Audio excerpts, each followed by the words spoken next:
नमस्कार दोस्तों, मैं अंकुर उपाध्याय स्वागत करता हूं आप सभी का आपके अपने YouTube channel share market analysis में। बड़ी ब्रेकिंग न्यूज आते हुए दिख रही है डेटा की मदद से, जो मैं आपके साथ डिस्कस करूंगा। एक्चुअली में न्यूज नहीं है, ये एक डेटा है जो काफी खराब है, अपने आप में बहुत कुछ कह रहा है। और अगर आप मेरे रेगुलर व्यूअर हो तो मैंने 3:30 पोस्ट मार्केट जो बाजार पे वीडियो बनाता हूं उसमें क्लियरली मेंशन किया था कि शाम को आएगी बड़ी खबर। मेरे को आज FIIDIs का डेटा चेक करना था और ये चीज मैंने आपके साथ कल 3:30 बजे वाली वीडियो में क्लियरली मेंशन भी की थी। आज डेटा की इंपॉर्टेंस अलग लेवल की है। क्यों है वो मैं आपको पहले बताता हूं। अगर आपने आज का बाजार देखा तो हम लोग गैप डाउन खुले, तुरंत रिकवर करे, फिर टूटे, फिर रिकवर करे और फिर एक फॉल और आया और एट द एंड हम हरे निशान में बंद हुए। कुछ हुआ नहीं है बाजार में, केवल हरे निशान में बंद हुए। अगर आप ज्यादातर समय देखेंगे मार्केट का तो लाल निशान में बीता है, लेकिन एट द एंड हम फ्लैट बंद हो गए और स्मॉल कैप मिड कैप में लगभग 1% की तेजी आ गई। तो ब्रॉडर मार्केट ठीक थी। तो आज मेरे को चेक करना था डेटा कि बेच रहे हैं, खरीद रहे हैं, क्योंकि आज फाइट थी बुल्स बियर की। तो आज जो आगे निकल रहा है ना, कहीं ना कहीं वो जीत रहा है, ऐसा आप कह सकते हैं। अभी मैं आपके साथ 50% ही शेयर कर रहा हूं डेटा। फ्यूचर एंड ऑप्शंस का कल मॉर्निंग की पहली वीडियो 10:30 पे जो आएगी उसमें बता दूंगा। अभी कैश मार्केट का डेटा क्या कह रहा है वो मैं आपके साथ डिस्कस करता हूं पहले। उसके बाद ग्लोबल मार्केट्स को समझेंगे, गिफ्ट निफ्टी की व्यू देखेंगे, निफ्टी की प्रेडिक्शन करेंगे, स्टॉक्स जो कल वॉच करने हैं उनके बारे में बात करूंगा। लेकिन पहले मेरा सबसे इंपॉर्टेंट आज जो था वो डेटा था। तो FIIs ने आज 6,669 6,669 करोड़ की सेलिंग कर दी। यानी कि इनका दिमाग जो है बौखला गए हैं। पहले तो 2,000, 2,500, 3,000, 3,500, आज सीधे 6,500 करोड़ की सेलिंग मार दी। बड़ी सेलिंग करी है। तो उसके सामने DIIs ने बड़ी बाइंग भी करी है। 5,928 करोड़ की बाइंग आज DIIs की तरफ से आते हुए दिखी है। तो ये तो क्लियर है कि FIIs फुल मूड में इस समय बिकवाली करने के। उन्हें क्या दिख रहा है क्या नहीं दिख रहा है ये तो राम जाने, लेकिन इतना जरूर है कि बड़ा लेवल पे बिकवाली कर रहे हैं। DIIs फुल जोर जरूर लगा रहे हैं कि वो बाइंग करें, लेकिन हो नहीं पा रही है। आप अगर टोटल देखेंगे ना, टोटल काम जो हुआ है वो ज्यादा बड़ा नहीं हुआ है, लेकिन एक तरफ का फिगर बड़ा आया है। फॉर एग्जांपल, DIIs नॉर्मली 10-12 हजार करोड़ में ट्रेड करते हैं दिन में। आज उन्होंने 15,333 करोड़ की बाइंग करी, जिसके सामने सेलिंग 9,404 करोड़ की करती है। FIIs नॉर्मली 15-16 हजार करोड़ की सेलिंग बाइंग करते हैं।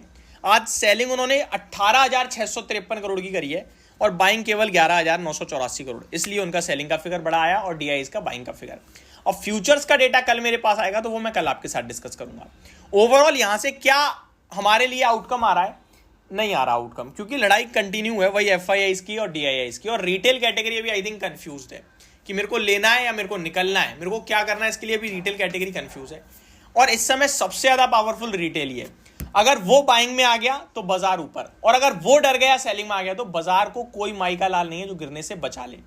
अब यहां पे आपके लिए कोई तीसरा बंदा कितनी भी वीडियो बना ले, कितनी भी गाइडेंस दे दे, एक चीज क्लियर है, वो ये है कि आपको काम केवल और केवल डेटा की मदद से ही करना है। यही जो स्क्रीन पे दिख रहा है यही है। और सेंटीमेंट आपके हमारे जो है वो अगर मैच कर रहे हैं तो ठीक है, अदरवाइज कंफ्यूज मार्केट में कंफ्यूजन ही बना रहेगा। अवॉइड करेंगे जितना ज्यादा बाजार उतना अच्छा रहेगा। तो ये मेरी तरफ से जो मेरा इंपॉर्टेंट डेटा था, जो मुझे लगता है इंपॉर्टेंट है आपके साथ शेयर करना, वो मैंने करा। अब मैं आपके साथ ग्लोबल मार्केट्स को शेयर करता हूं। सबसे पहले ग्लोबल मार्केट्स देखें, अमेरिका के बाजार को देख लें तो यूएस में Dow Jones flat to positive है, 75 पॉइंट्स की तेजी है और नेस्डेक इंडेक्स में 1/3% की गिरावट है। S&P 500 फ्लैट टू नेगेटिव है, रसल 2000 में ऑलमोस्ट 1% की गिरावट है। विक्स अगर आप देखें तो उनका फ्लैट टू पॉजिटिव ही ट्रेड कर रहा है। यूरोपियन मार्केट्स में FTSE आधे % ऊपर है, डेक्स में आधे % की तेजी और कैक 0.5% आपके लिए ऊपर है, तो अच्छा है। एशिया पैसिफिक बड़ा लाल निशान है भाई साहब। निक्कई 1.5% नीचे, हैंगसेंग 1% नीचे और शंघाई में आधे % की गिरावट है।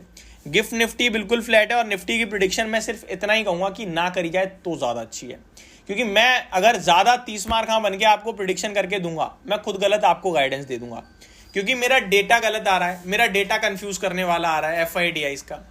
मेरे लिए ग्लोबल मार्केट एशिया नेगेटिव है, यूरोप पॉजिटिव है, अमेरिका कुछ नहीं कह रहा, वो मेरे को कंफ्यूज कर रहा है। मेरा भारत के बाजार में सेंटीमेंट इस समय बिल्कुल कंफ्यूज्ड वाले हैं। कोई बाइंग की कह रहा है तो कोई कह रहा है भैया ये बहुत खतरनाक बाजार है। मैं खुद ये कह रहा हूँ ये खतरनाक बाजार है, ना मैं बाइंग की कह रहा ना सेलिंग की कह रहा। मैं कह रहा हूँ केवल या तो देखो दर्शक बन के, या आप इस मार्केट में चुपचाप बैठे रहो, जो है उसी के साथ, वही सबसे बेटर है, अदरवाइज लॉस खाओगे। तो कंफ्यूजन वाले बाजार में क्यों प्रिडिक्शन करनी। स्टॉक्स लेवल पे एक्शन चल रहा है, वहां पे समझ लेते हैं, क्योंकि रिजल्ट सीजन चल रहा है। तो कहाँ कहाँ रिजल्ट आए हैं उसको एक बार देख लेते हैं। ऑलरेडी आपके साथ मैक्सिमम लेवल पे रिजल्ट डिस्कस कर चुका हूँ, जो बड़ी कंपनियां है। बाकी नंबर्स देखो बहुत सारे आ रहे हैं। इंडिया शेल्टर होम के आते हुए दिखे हैं, एसकेएफ इंडिया के नंबर आए हैं। मैंने आपके साथ कहा भी था कि इसके स्टॉक में आप चाहो तो खरीदारी कर सकते हो रिजल्ट से पहले, क्योंकि सेफलर के नंबर अच्छे हैं। कैसे हैं इसके नंबर देखते हैं। 130 रुपये प्रति शेयर का कंपनी ने डिविडेंड दिया है, नंबर दमदार लग रहे हैं, और ये स्टॉक कैंडिडेट है कल 5% की तेजी का, और हमारा टारगेट डन हो जाएगा अगर ऐसा होता है तो। इंडिया एसकेएफ इंडिया की बात करूं 132 करोड़ के सामने 175 करोड़ का मुनाफा आया है क्वार्टर ऑन क्वार्टर, और 123 करोड़ के सामने 175 करोड़ है साल दर साल। मार्जिन 15.26% से बढ़कर 17.73% हो गए हैं। तो एसकेएफ इंडिया ने तो कमाल कर दिया, कल हमारे व्यूअर्स का पैसा बनेगा ऐसा लगता है। HG Infra, Gujarat State Petronet, Sula Vineyard, Home First Finance, BSC ने 15 रुपये का डिविडेंड दिया है। रिजल्ट में ज़्यादा कुछ दमदार ही नहीं है, क्योंकि 108 करोड़ के प्रॉफिट के सामने 107 करोड़ है क्वार्टर ऑन क्वार्टर, 91 करोड़ के सामने 107 करोड़ है ईयर ऑन ईयर। रेवेन्यू में बढ़िया बढ़त देखने को मिली है, तो मेरे को लगता है बाजार पॉजिटिव ही लेगा। एलएनटी के भी नंबर आते हुए दिख रहे हैं। एक्सेप्शनल आइटम है, जिसने भी नंबर पढ़े हो प्लीज़ एक्सेप्शनल को एडजस्ट जरूर कर लीजिएगा। 28 रुपये प्रति शेयर का डिविडेंड है। TVS Motors, Kirloskar Oil Engineering, Gujarat Agrovet, Datamatics Global, Bajaj Consumer, Vijay Diagnostic, Tata Power, इन सब के रिजल्ट्स आए हैं, जो कल आपके लिए एक्शन में रहेंगे रिजल्ट्स के चलते। कल भी बहुत सारे नंबर आते हुए दिखेंगे आपको, जो 10:30 बजे वाली वीडियो में डिटेल में डिस्कस करूंगा। तो चैनल के साथ बने रहिएगा। Thank you so much for watching this video. Have a great day guys.